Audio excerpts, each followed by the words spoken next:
Hi, Christina here. Let's see what today's question is.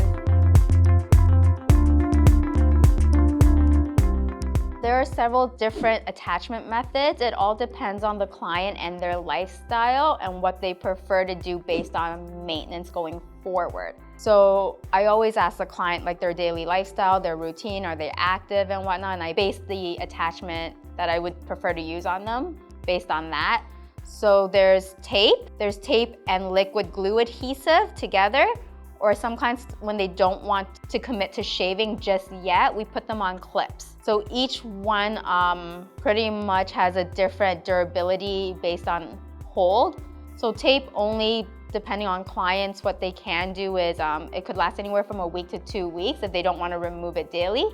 If they do want to remove it daily, we can use a lighter tape adhesive that is only like daily wear, weekly wear. Tape and glue adhesives will last anywhere from 3 to 4 weeks for some clients, and some only 2 weeks if they're on the skin base. So the last attachment is pretty much clips, where they remove it nightly. So what they would ultimately do with clips is like they would clip the sides and the back and have tape adhesive at the front because they don't have enough hair to attach clips onto it. Okay, well that's it for today.